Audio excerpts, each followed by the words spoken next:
Halo Sobat SG dan para pejuang PTN, apa kabarnya? Sudah mulai nyiapin diri belum buat masa depan kalian? Masa depan? Yang mana nih? Dilamar? Terus menikah? Terus punya anak?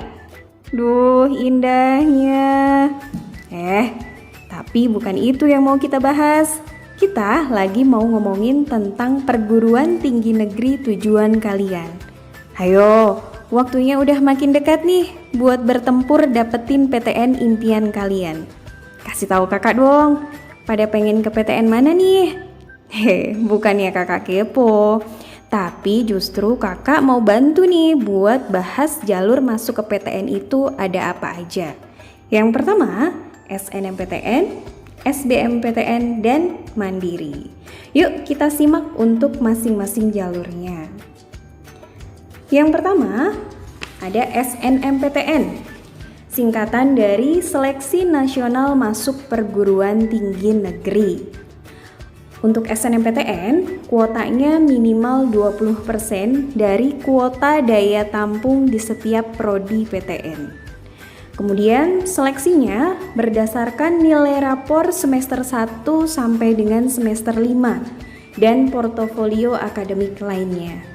Jadi, yang diperhitungkan di sini adalah nilai rapor saat kalian masuk di kelas 10 sampai di kelas 12 semester 1. Jadi semester 2-nya tidak ya. Selain itu, beberapa jurusan juga akan mempertimbangkan portofolio akademik lainnya.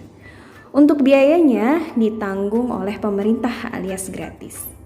Yang kedua, ada SBMPTN, singkatan dari Seleksi Bersama Masuk Perguruan Tinggi Negeri.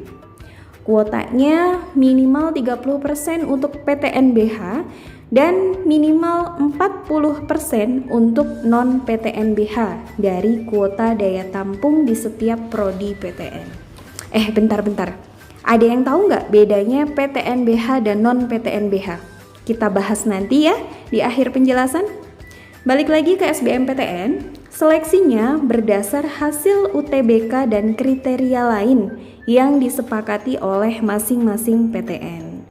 Kemudian biayanya ditanggung oleh peserta dan disubsidi oleh pemerintah.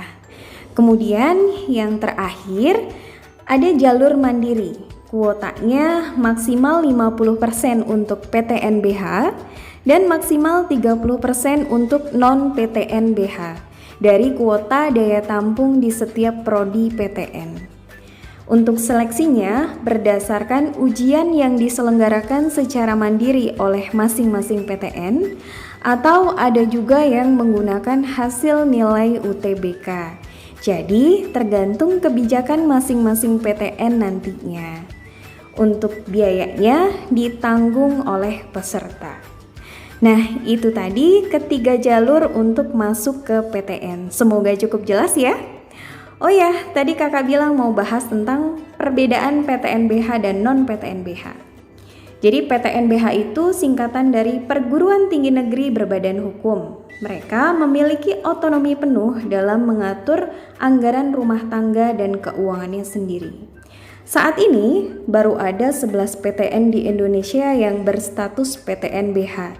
Jadi sisanya 74 PTN lainnya masih berstatus non-PTNBH. Apa itu non-PTNBH? Mereka adalah PTN yang tidak memiliki otoritas dalam menentukan anggaran rumah tangga dan keuangannya sendiri. Oke, gimana? Udah kebayang belum kalau kalian nanti pakai alma mater dari PTN impian kalian? Pasti bangga kan? Oke, mulai persiapkan diri kalian dari sekarang ya.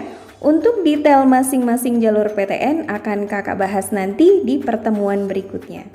Yuk, wujudkan masa depan kalian bersama SG.